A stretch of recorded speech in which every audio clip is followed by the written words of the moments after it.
ஒவ்வொரு மாதமும் 1 கோடிக்கும் அதிகமான பார்வையாளர்களை சென்று சேரும் நியூஸ் டிஎன் சேனலில் உங்கள் நிறுவனத்தை விளம்பரப்படுத்த வேண்டுமா? தொடர்புக்கு 8072147276.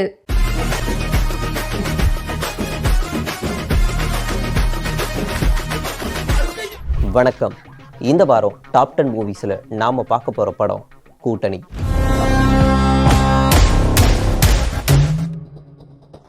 இந்த படத்தை தயாரிச்சு இயக்கி இருக்கிறாரு ஆமிர்ஜி. இந்த படத்தினுடைய கதாநாயகனா கடப்பாடி இருந்தாலும் படத்துல மிகப்பெரிய ட்விஸ்டே அதுதான். இந்த படத்தினுடைய கதாநாயகன் வழக்கமா பார்க்குற தமிழ் சினிமாவை விட இந்த படம் வித்தியாசமாகவே இருக்கு. என்னன்னா இந்த படத்தினுடைய கதாநாயகன் கிளைமேக்ஸ் காட்சியில தான் வராரு. அவர் யாரு அப்படின்னு போக போக நான் சொல்றேன். அதுக்கு முன்னாடி இந்த படத்துல கதாநாயகனா முதல்ல இருந்து கடைசி வரைக்கும் பயணம் பண்ணிக்கிட்டே இருக்கிறாரு கடப்ஸ். இந்த படத்துல கடப்ஸ், ஆர்பி, கேபி, ஜெயா, செல்லூர், சிவி மற்றும் மலை, நாயனா, தமிழ், ராஜா மற்றும் பலர் நடிச்சிருந்தாலும் இந்த படத்துல முக்கியத்துவம் கொடுக்கப்பட்டது அப்படின்னு பார்த்தா அது கடப்ஸுக்கு தான். கடப்ஸ் இந்த படத்தினுடைய ஓப்பனிங் காட்சிகள்ல இந்த குடும்பம் ஒன்று சேராது, அதுக்கு இன்னும் 6 மாதம் இருக்கு, அப்புறம் பார்க்கலாம் அப்படின்னு சொல்லும்போது இந்த படத்தினுடைய ஜேர்னி வேறையா இருக்கும்னு ஆடியன்ஸ் எதிர்பார்த்தாங்க. ஆனால் சரியா 6 மணி நேரத்திலேயே இந்த குடும்பத்தை அந்த குடும்பத்தோட இணைக்கும் போது மிகவும் சுவாரஸ்யமாக இருந்துச்சு. அந்த இடத்துல என்ன ட்விஸ்ட்னா அவர் வைக்கிற கண்டிஷன் தான். நான் இந்த குடும்பத்தை அந்த குடும்பத்தோட இணைக்கிறேன், ஆனால் ஒரே கண்டிஷன், உங்கள் குடும்பத்தில் இருக்கிற மலை வீட்டை விட்டு வெளியில் போகணும் அப்படின்னு சொல்லும்போது எதிர் குடும்பத்தில் இருக்கிறவங்க சந்தோஷப்பட்டாங்க. ஏன்னா அந்த குடும்பத்தில் மலை இருக்கிறது யாருக்குமே பிடிக்கல. அதே நேரத்தில் 2 குடும்பமும் ஒன்று சேர்றதுக்காக எதிர் குடும்பமும் இந்த டிமாண்டை ஏற்றுக்கிட்டு மலையையும் வீட்டை விட்டு வெளியே அனுப்பக்கூடிய அந்த காட்சிகள் வைக்கும்போது இன்டர்வல்ல அழுகை ஏற்படுத்துச்சு. இன்டர்வலுக்கு அப்புறமா ஆக்ஷன் காட்சிகளும் நிறையவே அமைஞ்சிருந்துச்சு. அப்போதான் ஜெயாவோட ஓப்பனிங் சீன். என்னை கேட்காம எதுக்காக கூட்டணி முடிவு பண்ணீங்க, யாரை கேட்டு முடிவு பண்ணீங்க, நான் இனிமே எப்படி நான் தலையை காட்டுவேன், என்னுடைய அரசியல் வாழ்க்கையே முடிஞ்சு போச்சு அப்படின்னு சொல்லக்கூடிய காட்சிகள் ஆக்ஷன் நிறைஞ்ச த்ரில்லர் காட்சிகளாகவே அமைஞ்சதுன்னு கூட சொல்லலாம். தொடர்ச்சியா எல்லாருமே நம்ம 2 குடும்பமும் ஒன்று சேரணும் அப்படின்னு சொல்லும்போது இதுக்கு முட்டுக்கட்டையா நின்னது ஜெயா மட்டும்தான். ஒரு வழியா அவரையும் கதாநாயகன் சமாளிக்கக்கூடிய காட்சிகளை பார்க்கும்போது மிகவும் முரட்டுத்தனமான முட்டை அந்த இடத்துல நம்ம பார்க்க முடிஞ்சுது. அதே நேரத்தில் எதிர் குடும்பத்தில் இருக்கிறவங்களும் இந்த டிமாண்டை ஏற்றுக்கிட்டு மலையை வெளியே அனுப்புனாங்க. மலையும் போதுண்டா சாமி, இனிமே எந்த குடும்பத்திலையும் நான் இல்லைன்னு பாத யாத்திரை போகக்கூடிய காட்சிகளை பார்க்கும்போது சோகத்தை ஏற்படுத்துச்சு. ஒரு வழியா 2 குடும்பமும் ஒன்று சேர்ந்து தேர்தலை சந்திக்கும் போது யார் யாருக்கு எத்தனை தொகுதி, யார் யார் எங்கெங்க நிற்க போறாங்க, யார் முதல்வர், அதாவது குடும்பத்தோட தலைவர்னு முடிவு பண்றதெல்லாம் நாங்கள் பார்ட் 2ல சொல்லுவோம் அப்படின்னு தயாரிப்பாளர் அந்த இடத்துல ட்விஸ்ட்டை வச்சு இந்த படத்தை முடிச்சிருக்கிறாரு. நான் ஆரம்பத்திலேயே சொன்ன மாதிரி இந்த படத்தினுடைய கதாநாயகன் கடப்ஸ் இல்லை. இந்த படத்தில் ஹீரோ, அதாவது கடப்ஸ் ஆரம்பத்திலிருந்து வரக்கூடிய ஹீரோவாக இருக்கிறவர் ஒரு மிகப்பெரிய தப்பு பண்ணியிருக்கிறாரு. இவர் என்ன செஞ்சிருக்கிறாருனா மலையை வெளியே அனுப்பிட்டா எல்லா பிரச்சனையும் தீந்துரும்னு நினச்சிருக்கிறாரு. ஆனால் அங்கே தான் பெரிய ட்விஸ்ட் அமைஞ்சிருக்கு. படத்தில் உண்மையான கதாநாயகனா நாயனார் கடைசியில் என்ட்ரி கொடுக்குறாரு. நான் தான் இனிமே இந்த படத்தில் மிகப்பெரிய கதாநாயகனாக வருவேன் அப்படின்னு சொல்லியிருக்கிறாரு. ஏன்னா இதுக்கு முன்னாடி வந்த பாட்டில் நாயனார் கடப்ஸை ரொம்பவே மோசமாக விமர்சிச்சிருக்கிறாரு. அதாவது உங்கள் குடும்பத்தில் யாருக்குமே முதுகெலும்பு இல்லை அப்படின்னு சொல்லக்கூடிய காட்சிகள் அப்பப்போ கடப்ஸுக்கு கண் முன்னாடி வந்துட்டு போகுது. இதையெல்லாம் பார்க்கும்போது தேட்டரில் விசில் சத்தம் அனல் பறக்குதுன்னு கூட சொல்லலாம். ஆக இவங்க அடுத்ததாக தேர்தலை நோக்கி எப்படி பயணம் பண்ணுவாங்க அப்படின்றதான் பாகம் 2ல் இயக்குனர் சொல்ல இருக்கிறாரு. மொத்தத்தில் இந்த படம் கூட்டணி உத் சட்னி. அடுத்ததாக நம்ம திரை விமர்சனத்தில் பார்க்க போகிற படம் சண்டை. இந்த படத்தை இயக்கி தயாரித்து நடிச்சிருக்கிறாங்க அப்பாவும் மகனும், அதாவது சின்னவர் பெரியவர். இந்த படத்தை 3 படத்துல இருந்து ரெஃபரன்ஸாக எடுத்திருக்கிறாங்க. ஒன்று வேலு, இன்னொன்று சிங்கம் 2, 3வது மங்காத்தா. வேலு படத்தினுடைய ஓப்பனிங் சீனில் ஒரு கூட்டமே, அதாவது ஒரு ஊரே அருவாள் எடுத்துக்கிட்டு அங்கிட்டும் இங்கிட்டும் ஓடக்கூடிய காட்சிகளை நம்ம பார்க்குறோம்.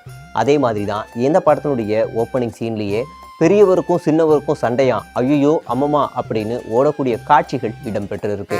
அதே மாதிரி சிங்கம் 2ல 2 வில்லன்கள் தனித்தனியாக இருந்து ஊருக்குள்ள பெரிய கலவரத்தை ஏற்படுத்துகிற மாதிரி ஒரு காட்சிகள் இருந்தாலும் அவங்க ரகசியமாக கடலுக்குள்ள சந்திக்கக்கூடிய காட்சிகள் இருக்கும். அதே மாதிரி தான் இங்கேயும் சின்னவரும் பெரியவரும் வெளியில் அடிச்சுக்கிட்டாலும் உள்ள ஒரு தோட்டத்தில் ரகசிய மீட்டிங் நடக்கிறது இந்த காட்சிகளில் இடம்பெற்று இருக்கு. 3வது மங்காத்தா. படத்தினுடைய கிளைமேக்ஸ் காட்சியை இந்த படத்தில் வச்சிருக்கிறாங்க. படத்தினுடைய கிளைமேக்ஸ் காட்சிகள்ல 2 பேர், அதாவது வில்லனும் ஹீரோவும் சூட்கேஸ் நிறைய பணத்தை தள்ளிட்டு வரக்கூடிய காட்சிகள் அதுல இருக்கும். அதே மாதிரி தான் இந்த படத்துலையும் இடம்பெற்று இருக்கு. அந்த பணம் எங்கேருந்து வந்துச்சு, யார்கிட்ட இருந்து வந்துச்சு, எதுக்காக இவங்க அடிச்சுக்கிட்டாங்க அப்படின்றது தான் இன்டர்வல் காட்சிகளோட இந்த படத்தை நிறைவு செய்கிறாங்க. இன்டர்வலுக்கு அப்புறமா இந்த படத்தில் நடித்த எல்லாருமே கெஸ்ட் ரோலாக தான் நடித்தாலும் மெயின் கதாபாத்திரம் என்னமோ சின்னவருக்கும் பெரியவருக்கும் தான். எதுக்காக இந்த சண்டை அப்படின்னா, இதுக்கு முன்னாடி நடந்த தேர்தலில் அழுதே காரியத்தை சாதிச்சிருக்கிறாங்க. அதுக்கு முன்னாடி உறுதிமொழி எடுத்து காரியத்தை சாதிச்சிருக்கிறாங்க. அப்பையெல்லாம் அவங்க பெரிய தொகையை பார்க்காதனால இந்த தடவை நம்ம குடும்பம் பெரிய அளவில் சாதிக்கணும் அப்படின்ற ஒரு முயற்சிக்காக அப்பாவும் பையனும் முயற்சி எடுக்கக்கூடிய காட்சிகளை பார்க்கும்போது மெய்சில் இருக்க வைக்குது. அதே நேரத்தில் 2 பேரும் உண்மையிலேயே சண்டை தான் போட்டுக்கிறாங்க அப்படின்னு ஆக்ஷன் காட்சிகள் கூட இங்கே நிறைஞ்சிருக்குது. நம்ப முடியாத பல ட்விஸ்டுகளோட இந்த படத்தை முடிக்கிறாங்க. வரக்கூடிய தேர்தலில் நாங்களும் பெரிய ஆளு தான் அப்படின்னு தன்னுடைய குடும்பத்தை காட்டிக்கிறதுக்காகத்தான் இந்த பயணம் அமைஞ்சிருக்குன்னு இந்த படம் நமக்கு காட்டுது. மொத்தத்தில் இந்த படம் சண்டை உடையவே உடையாது, மண்டை. அடுத்ததா நம்ம திரை விமர்சனத்துல பார்க்க போற படம் சர்ச்சை.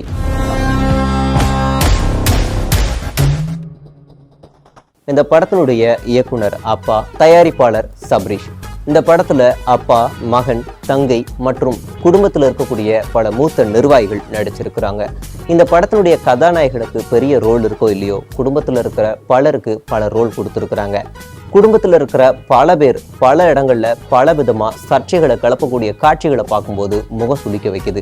கிருஷ்ணமூர்த்தி முதற்கொண்டு சேகர் தன்னுடைய ஆடியோ வெளியிட்டது மூலியமா கோல்டுஹர் சர்ச்சை பேச்சு கொடுக்கறது, அதுக்கப்புறம் குடும்பத்தினுடைய ரொம்ப மூத்தவர் துரை அவரும் சர்ச்சையா பேசுறதுல இருந்து எல்லாமே ரொம்பவே அருவருப்பா இருக்கு. அதுலயும் கோல்டுஹர் பேசக்கூடிய அந்த வார்த்தைகளை கேட்கும்போது காதை கூசுது. இது பத்தி குடும்பத்தில் இருக்கக்கூடிய மூத்தவரான ரகு கிட்ட கேட்கும்போது ஏதோ தெரியாம பேசியிருப்பாரு அப்படின்னு முரட்டு முட்டு கொடுக்கறத பார்க்கும்போது சிரிப்பழை ஏற்படுத்துது. அதே நேரத்துல தங்கச்சி கிட்ட போய் ஏன் இந்த மாதிரி கோல்டுஹர் பேசியிருக்காருன்னு கேட்கும்போது தங்கச்சியோ முரட்டு முட்டு கொடுக்குறாங்க. அப்படி அவங்க என்ன கொடுத்தாங்க அப்படின்னா, ஒருத்தருக்கு எவ்வளவுதான் தண்டனை கொடுக்கறது, அவரை தான் எல்லா பொறுப்புல இருந்து எடுத்துட்டோமே அப்படின்னு சொல்லக்கூடிய அந்த காட்சிகளை பார்க்கும்போது இன்னும் அதிர்ச்சியை ஏற்படுத்தி இருக்கு. நாள்தோறும் நம்மவர்கள் என்ன செய்வாங்களோ அப்படின்ற அப்பாவுடைய புலம்பலுக்கு ஏற்ற மாதிரிதான் குடும்ப உறுப்பினர்கள் நடந்துக்கிறாங்க. பல இடங்கள்ல பல சர்ச்சையான கருத்துக்களை சொன்னதுக்கு அப்புறம் மன்னிப்பு கேட்கக்கூடிய காட்சிகளை பார்க்கும்போது அடடா இது என்னடா பிரமாதம், இன்னும் ஹைலைட் நிறைய இருக்கு அப்படின்னு சொல்லக்கூடிய காட்சிகளை பார்க்கும்போதும் ரொம்பவே ஆச்சரியத்தை ஏற்படுத்துது. இந்த சர்ச்சை பேச்சுகள்லாம் வரக்கூடிய தேர்தலில் இவங்களுக்கு பாதிப்பை ஏற்படுத்துமா அப்படின்றதான் இந்த படத்தினுடைய ட்விஸ்டா அமைஞ்சிருக்கு. மொத்தத்தில் இந்த படம் சர்ச்சை எடுக்க போறாங்க பிச்சை. அடுத்ததா நாம பார்க்க போற படம் சமாளிப்பு.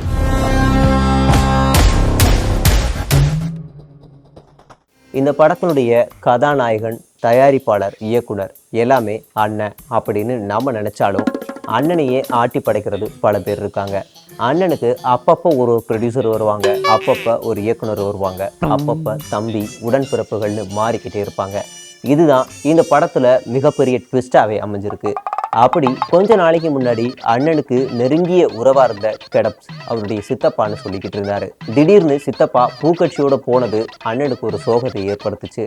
அப்புறம் தன்னுடைய தம்பின்னு மலை கூட சுத்திக்கிட்டு இருந்தாரு. ஆனா இப்ப மலையும் அந்த பதவியில இல்லை. அதுக்கு பதிலாக நாயனார் வந்துட்டாரு. அதனால அண்ணனுக்கு அதுவும் ஒரு சோகத்தை ஏற்படுத்துச்சு. கடைசியா எனக்குன்னு இருக்கிற ஒரு தம்பி என் கூட வருவா, அவன் கூட நான் சேர்ந்துருவேன் அப்படின்னு நினச்சிக்கிட்டு இருந்தா அந்த தம்பியும் நான் முதல்வர் பதவியை விட்டு தர மாட்டேன், நீ வேணா சும்மா கூடவான்னு சொல்லி அண்ணனை அசிங்கப்படுத்தின காட்சிகளும் இதுக்கு முன்னாடி பாகத்தில் நம்ம பார்த்துருந்தோம். ஆக மொத்தம் அண்ணனுக்கு கை கொடுக்க யாருமே இல்லை. வழக்கம் போல அவர் நான் தனிச்சு தான் போட்டி அப்படின்னு சொல்லக்கூடிய காட்சிகளை பார்க்கும்போது ரொம்பவே சோகத்தை ஏற்படுத்தி இருக்கு.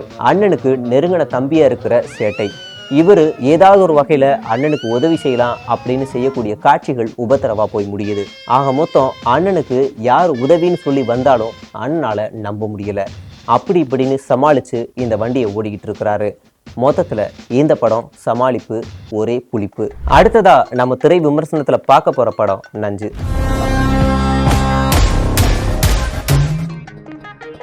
இந்த படத்தினுடைய கதை, திரைக்கதை, வசனம், இயக்குனர், தயாரிப்பாளர் எல்லாமே நான் தான். சரி, இந்த படத்தினுடைய கதாநாயகனா காந்தி நடிச்சிருக்கிறாரு.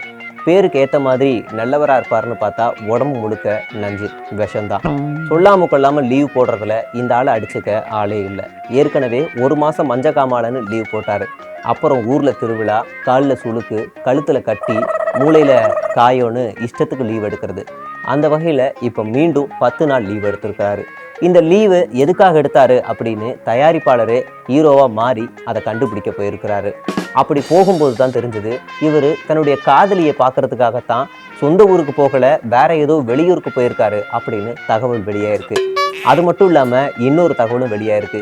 இவருக்கு வயசாயிடுச்சு, காலகாலத்தில் கால்கட்டு போடணும்னு வீட்டிலேருந்து கூப்பிட்டுருக்காங்க, நிச்சயம் பண்ணிட்டாங்க, பூ வச்சுட்டாங்க, வர பங்குனியில் கல்யாணம் அப்படின்ற தகவலும் வெளியாயிருக்கு. அது மட்டும் இல்லாமல் 3வதா ஒரு தகவல் வெளியாயிருக்கு. தற்கொலை படிக்கும்போதே ஒழுங்காக படிக்காமல் அரியர் வச்சிருக்கு. அந்த அரியரை கிளியர் பண்ணுறதுக்காகத்தான் கெத்தா புல்லட் எடுத்து போயிருக்கு அப்படின்னு சொல்லப்படுது.